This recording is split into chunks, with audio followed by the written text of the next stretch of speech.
Assalamualaikum warahmatullahi wabarakatuh. Perkenalkan, nama saya Sania, NIM 2019 121014. Saya dari Prodi Pendidikan Matematika, Fakultas Keguruan dan Ilmu Pendidikan, Universitas PGRI Palembang. Video ini saya buat bertujuan untuk memenuhi tugas mata kuliah kepramukaan yang saya ikuti di Rajana Universitas PGRI Palembang. Dalam video ini saya akan mempraktekkan cara membina kepramukaan dalam golongan penegak, dan saya akan mempraktekkan cara membina di dalam ruangan. Selamat menyaksikan. Dalam kegiatan pramuka selalu diadakan upacara pembukaan dan upacara penutup. Namun, untuk mempersingkat durasi dalam video ini, saya akan melewatkan dua acara tersebut. Terima kasih. Assalamualaikum warahmatullahi wabarakatuh. Salam pramuka.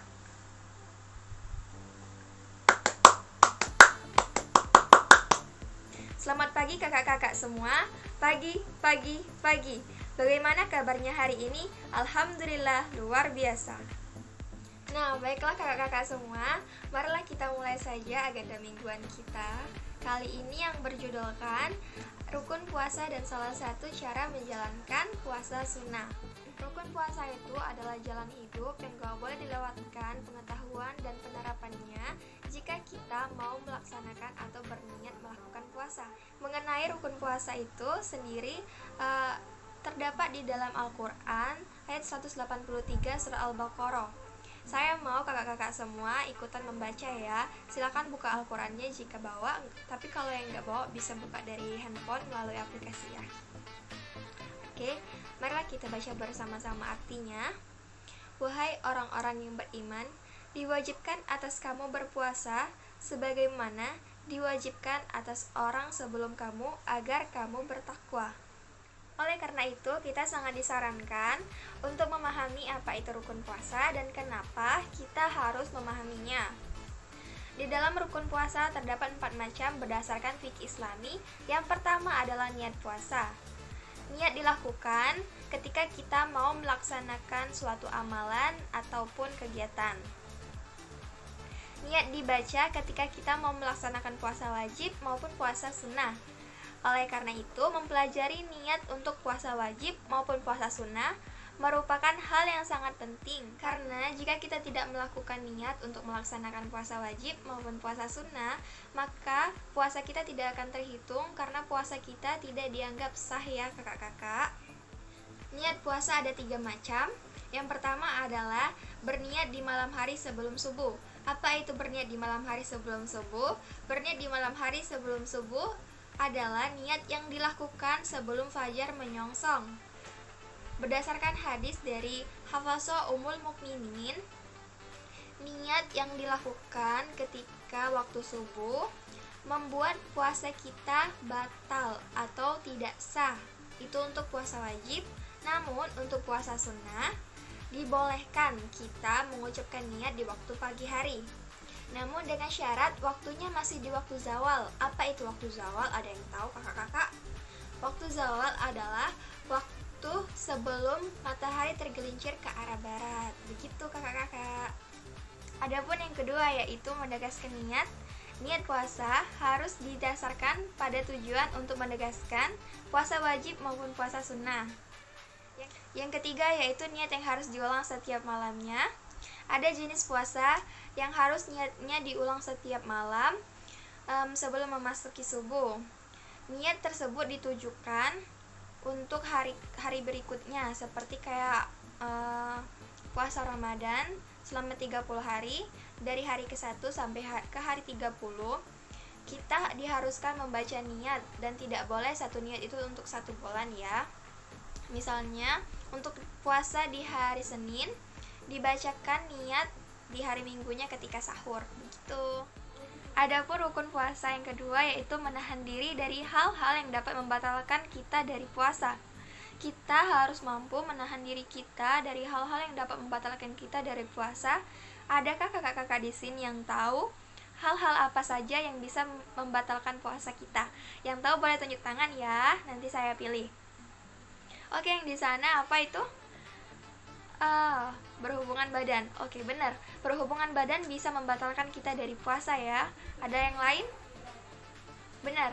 Kalau kita makan ataupun minum disengaja di waktu kita lagi puasa, itu bisa membatalkan puasa. Karena kan tujuan berpuasa itu menahan haus dan lapar. Ada lagi? Iya, benar, nifas. Kakak di situ? Iya, murtad. Lagi?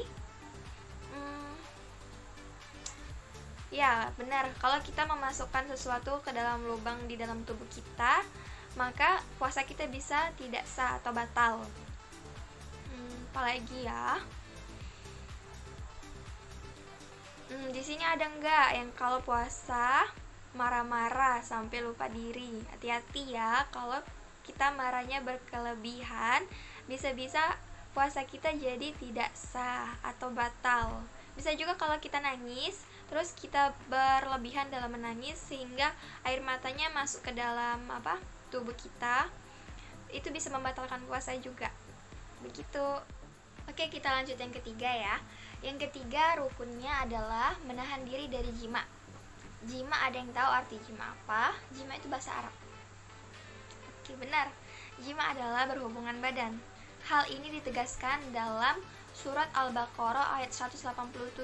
Saya sudah ada Al-Quran, mari kita baca bersama-sama ya. Buka di Al-Quran bisa, buka di aplikasi HP juga bisa. Artinya saja, dihalalkan bagimu pada malam hari puasa bercampur dengan istrimu. Mereka adalah pakaian bagimu, dan kamu adalah pakaian bagi mereka. Allah mengetahui bahwa kamu tidak dapat menahan dirimu sendiri, tetapi Dia menerima taubatmu dan memaafkan kamu. Maka sekarang campurilah mereka dan carilah apa yang telah Allah tetapkan bagimu. Makan dan minumlah hingga jelas bagimu perbedaan antara benang putih dan benang hitam, yakni fajar. Kemudian sempurnakanlah puasa sampai datang malam, tetapi jangan kamu campuri mereka ketika kamu beriktikaf di dalam masjid. Itulah ketentuan Allah, maka janganlah kamu mendekatinya. Demikianlah Allah menerangkan ayat-ayatnya kepada manusia agar mereka bertakwa. Oke. Maksud dari ayat ini yaitu kita saat puasa tidak diperbolehkan untuk mencampuri suami ataupun istri kita. Maka dari itu Allah memberikan keringanan. Di waktu malam hari diperbolehkan kita mulai bercampur kembali dan menahan diri lagi ketika kita mulai berpuasa. Seperti itu. Baiklah, yang terakhir, yang keempat adalah membatalkan puasa atau berbuka puasa. Rukun yang keempat adalah membatalkan puasa atau berbuka puasa di waktu yang tepat atau di waktu maghrib. Kita diperbolehkan untuk menyantap makanan ataupun minuman untuk melepas dahaga dari seharian kita berpuasa. Sebelum menyantap makanan ataupun minuman, kita harus membaca doa buka puasa terlebih dahulu ya. Jangan dilupakan untuk membaca doa buka puasa. Lalu syukuri apa yang didapat dan berbuka puasalah dengan sukacita. Tapi di sini saya mau tahu, apakah ada kakak-kakak yang tahu doa buka puasa? Kalau ada yang tahu boleh maju ke depan. Kita bacakan bersama-sama. Oke, benar. Allahumma laka sumtu wa bika amantu wa ala rizkika aftartu birahmatika ya arhamar rahimin. Benar. Tepuk tangan. Tapi saya mau minta satu lagi, doa buka puasa yang sahih juga. Ada yang tahu nggak? Satu lagi doa puasa yang jarang sih kita baca, tapi ini doa buka puasa yang sahih juga, sama kayak yang dibaca tadi. Ada yang tahu? Nggak tahu? Ya sudah, saya akan bacakan, yaitu Bismillahirrahmanirrahim. Dhahabat dhama'u wa batalatil aruku wa thabatal ajaru insyaallah. Begitu bacaannya. Silakan diingat atau kalau perlu dicatat. Selesailah penjelasan saya tentang rukun puasa. Kenapa kita harus melakukan rukun puasa jika kita ingin melaksanakan puasa? Karena jika kita tidak melakukan niat, tidak menahan diri dari hal-hal yang membatalkan puasa, ataupun tidak membatalkan puasa di waktu yang tepat, maka puasa yang kita lakukan itu tidak akan dihitung dan tidak akan sah. Oleh karena itu, jika kita mau melaksanakan puasa, kita harus mengikuti aturan, rukun, syarat, ataupun hal-hal lain yang menunjang agar puasa kita menjadi sempurna. Begitu. Baiklah kakak-kakak sekalian, sekarang saya akan menjelaskan salah satu puasa sunnah dan mengajarkannya kepada kalian. Yang saya pilih sekarang adalah puasa Ayyamul Bid. Ada yang tahu apa itu puasa Ayyamul Bid? Pengertiannya? Baiklah, dinamakan Ayyamul Bid karena kata-katanya diambil dari Ayyamul yang berarti hari dan Bid yang berarti putih. Puasa Ayyamul Bid biasa disebut dengan puasa putih. Keutamaannya sangat besar, seperti dalam suatu hadis Rasulullah SAW bersabda, puasa pada 3 hari setiap bulannya sama dengan puasa sepanjang tahun. Hadis riwayat Bukhari 1979. Waktu pelaksanaan puasa Ayyamul Bid yaitu pada tanggal 13, 14, dan 15 pada setiap bulan di kalender Hijriyah. Dalam kitab Umdatul Qari Syahrul Shahihil Bukhari dijelaskan bahwa kenapa dinamai puasa Ayyamul Bid karena terkait dengan kisah Nabi Adam ketika ia diturunkan ke bumi. Seluruh tubuhnya terbakar dan menjadi hitam. Lalu Allah menurunkan wahyu untuknya agar ia berpuasa selama 3 hari pada tanggal 13, 14, maupun 15. Lalu keesokan harinya ia berpuasa, 1/3 tubuhnya menjadi putih kembali. Lalu keesokan hari lagi ia berpuasa, 1/3 tubuhnya menjadi putih, dan keesokan harinya pada tanggal 15 terakhir ia berpuasa, lalu seluruh tubuhnya kembali semula menjadi putih. Selain sering disebut puasa putih, puasa Ayyamul Bid sering juga disebut puasa tengah bulan. Tata cara melaksanakan puasa Ayyamul Bid sama seperti melaksanakan puasa-puasa lainnya, namun dibedakan dengan niatnya saja. Marilah kita bahas tata cara melaksanakan puasa Ayyamul Bid. Yang pertama yaitu niat.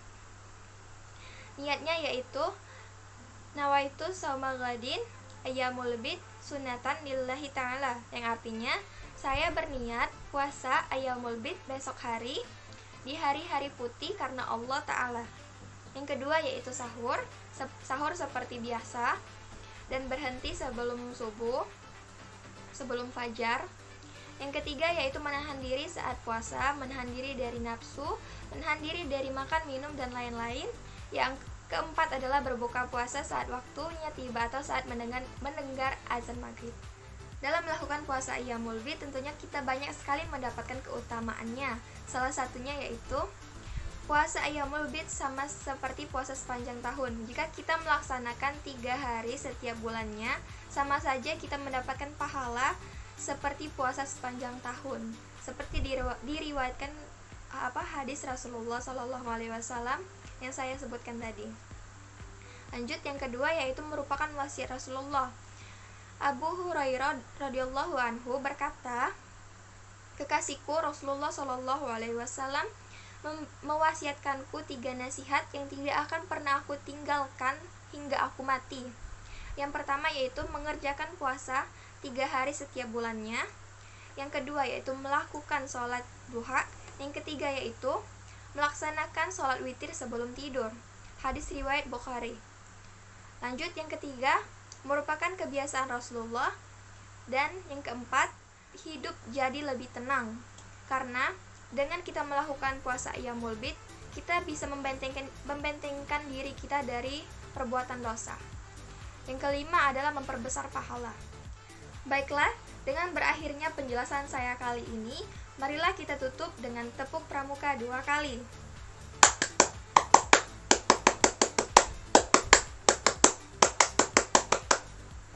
Wassalamualaikum warahmatullahi wabarakatuh. Salam Pramuka.